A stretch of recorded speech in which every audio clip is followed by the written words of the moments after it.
নমস্কার বন্ধুরা, moms magic কিচেনে আমার নতুন এবং পুরনো সমস্ত বন্ধুদের স্বাগত জানিয়ে আরও একটা নতুন ভিডিও শুরু করছি। আজ আমি আপনাদের সাথে শেয়ার করব চিচিঙ্গা মুগের ডাল দিয়ে নিরামিষ একটা রেসিপি। দেখুন এইরকম চিচিঙ্গা আমি নিয়ে নিয়েছি, সেই সঙ্গে বাটিতে মুগ ডাল রেখেছি। এখন চিচিঙ্গেগুলো আমি পাতলা আস্তরণটা এইভাবে বটি দিয়ে চেঁচে নিচ্ছি প্রথমে।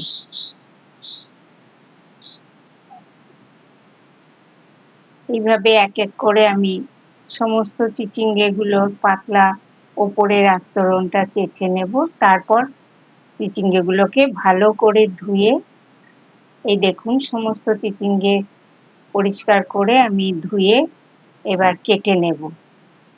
ছোট ছোট টুকরো করে আমি কেটে নেব। চিচিঙ্গে অনেকেই খেতে চান না, কিন্তু আজকে আমি যে পদ্ধতিতে রান্নাটা দেখাবো সেইভাবে করলে আপনারাও দেখবেন পছন্দ করবেন। খুবই সুন্দর হয় রেসিপিটা। ভাতের সঙ্গে তো দারুণ লাগে, রুটি পরোটার সঙ্গেও খেতে খারাপ লাগে না।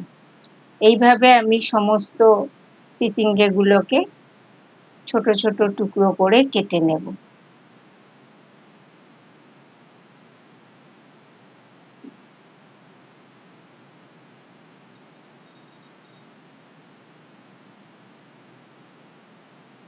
সমস্ত চিচিঙ্গেগুলো আমার কাটা হয়ে গেছে, দেখুন আপনাদের দেখিয়ে দিচ্ছি।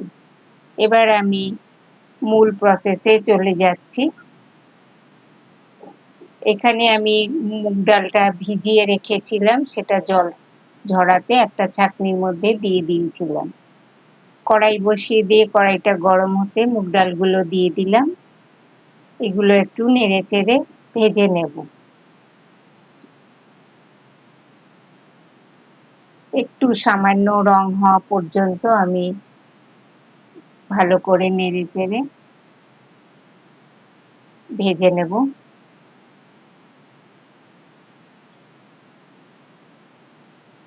যদি ভিডিওটা ভালো লেগে থাকে তবে লাইক, শেয়ার আর কমেন্ট করবেন এবং আমার চ্যানেলটি সাবস্ক্রাইব করে আমার পাশে থাকবেন। দেখুন ভাজা হয়ে গেল, আমি কড়াইটা আবার ধুয়ে বসিয়ে দিয়েছি। এবার আমি কড়াইতে পরিমাণ মতো সর্ষের তেল দিয়ে দিচ্ছি। সর্ষের তেলটা একটু গরম হলে এখানে আমি ফোড়নে দেব। ফোড়ন দিয়ে দেব। ফোড়নে দেব একটা শুকনো লঙ্কা আর হাফ চামচ কালো জিরে।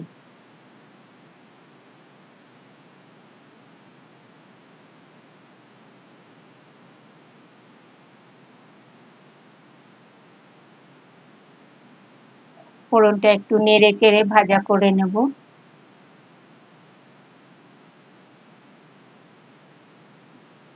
এই রেসিপিটা খুব সহজেই হয়ে যাবে এবং খুব সামান্য উপকরণে অসাধারণ একটা টেস্ট হয়।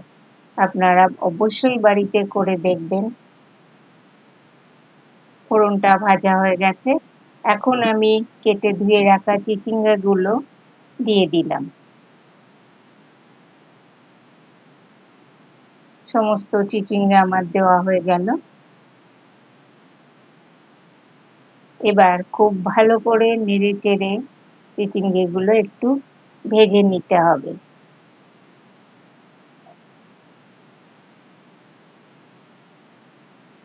চিচিঙ্গের একটা বুনো গন্ধ থাকে, যে জন্য অনেকেই খেতে পছন্দ করেন না। এইভাবে হাই ফ্লেমে চিচিঙ্গা ভেজে নিতে হবে, তাহলে সেই গন্ধটাও চলে যাবে এবং চিচিঙ্গাটা একটু নরম হয়ে যাবে এইভাবে। তো আমি এখন হাই ফ্লেমে চিচিঙ্গাটা ভেজে নিচ্ছি। এখন আমি এখানে চিড়ে রাখা 3টে কাঁচা লঙ্কা দিয়ে দিলাম। এখন নুন দেওয়া যাবে না, নুন দিলেই চিচিঙ্গা থেকে জল বেরিয়ে আসবে, সেক্ষেত্রে চিচিঙ্গাটা ভালো করে ভাজা হবে না। তাই আমি এখানে পরিমাণ মতন হলুদ গুঁড়ো দিয়ে দিলাম, দিয়ে আবারও নাড়াচাড়া করে ভেজে নিচ্ছি। এইভাবে বেশ কিছুক্ষণ চিচিঙ্গাটা ভেজে নিতে হবে, তাহলে চিচিঙ্গার যে গন্ধটা থাকে, কাঁচা গন্ধটা চলে যাবে আর চিচিঙ্গা খেতে খুব টেস্টি হবে।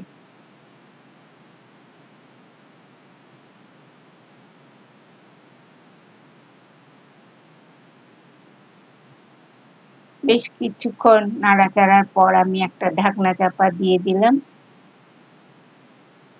ঢাকনাটা খুলে দিয়েছি। দেখুন চিচিঙ্গাটা বোঝা যাচ্ছে অনেকটা নরম হয়ে এসেছে, খুব ভালো করে ভাজা হয়ে গেছে। এখন এখানে আমি কিছু গুঁড়ো মশলা অ্যাড করব। আমার চ্যানেলে আজকে যারা নতুন তাদের অনুরোধ করব চ্যানেলটিকে সাবস্ক্রাইব করে নিয়ে আমার পাশে থাকার জন্য। আমি এখানে দিলাম ছোট চামচের 1 চামচ জিরে গুঁড়ো, 1 চামচ ধনে গুঁড়ো এবং খুবই সামান্য পরিমাণ একটু লঙ্কার গুঁড়ো। এবার মশলাটার সঙ্গে চিচিঙ্গাটা খুব ভালো করে কষিয়ে নিচ্ছি। দেখুন এখনো পর্যন্ত চিচিঙ্গা থেকে জল ছাড়েনি, যেহেতু আমি লবণটা এখনো ব্যবহার করিনি। এখন আমি এখানে ফ্রোজেন মটরশুঁটি দিচ্ছি, যেটা আমার তৈরি করে রাখা ছিল ফ্রিজে। মটরশুঁটিটা অপশনাল, এখানে আপনারা না চাইলে নাও দিতে পারেন, কারণ এই সময় তো মটরশুঁটি পাওয়া যাবে না। এর জন্য অবশ্য টেস্টের কোনো তারতম্য হবে না। আর দিয়ে দিলাম ভেজে রাখা মুগ ডালগুলো।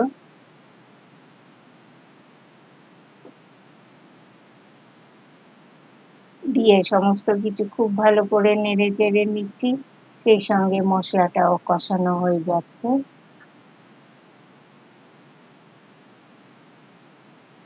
খুব সামান্য তেল, সামান্য মশলায় সুন্দর একটি নিরামিষ রেসিপি আপনারা এইভাবে তৈরি করে নিতে পারবেন। এখন আমি এখানে স্বাদ মতো লবণ দিয়ে দিলাম। এবার লবণটাকে খুব ভালো করে সবকিছুর সাথে মিশিয়ে নিচ্ছি। আশা করছি রেসিপিটি আপনাদের ভালো লেগে থাকবে। ভালো লাগলে অবশ্যই লাইক করবেন, কমেন্ট করবেন এবং বন্ধু-বান্ধবের সঙ্গে শেয়ার করবেন। খুব ভালো করে মিশিয়ে নিয়েছি। এবার আমি আন্দাজ মতো জল দিয়ে দেব। এইভাবে চিচিঙ্গার রেসিপি যা কিছু দিয়েই তৈরি করুন না কেন, খুবই সুন্দর হয় খেতে। একদম মনে হবে না যে চিচিঙ্গে রেসিপি এটা খাচ্ছেন। এত সুন্দর টেস্ট হয় খেতে, একবার অবশ্যই বাড়িতে করে দেখবেন, বুঝতে পারবেন। দেখুন আমি পরিমাণ মতন জল দিয়ে দিয়েছি। এখন ঢাকনা একটা চাপা দিয়ে দিলাম। 5 মিনিট পরে ঢাকনা খুলে দেখাচ্ছি। দেখুন রেসিপিটা এই সরি চিচিঙ্গাটা খুব সুন্দরভাবে নরম হয়ে গেছে এবং মুগ ডালগুলো সেদ্ধ হয়ে গেছে। মুগ ডাল কিন্তু পুরো গলে যাবে না, এইরকম আধা আধা সেদ্ধ, মানে সেদ্ধ হবে অথচ দানা দানা থাকবে, এইরকমই রাখবেন। এখানে দিয়ে দিলাম আমি 1 চামচ চিনি। চিনিটা দিলে একটু নিরামিষ রেসিপিতে খেতে ভালো লাগে, তবে যাদের যাদের চিনি খাওয়া বারণ তারা স্কিপ করবেন এই জায়গাটা। এখন রেসিপি আমার শেষ, দিয়ে দিলাম কিছুটা কুচনো ধনেপাতা। এবার আমি ঢাকনা চাপা দিয়ে কিছুক্ষণ এইভাবে রেখে দেব, যাতে ধনেপাতার গন্ধটা তরকারির মধ্যে ছড়িয়ে পড়ে।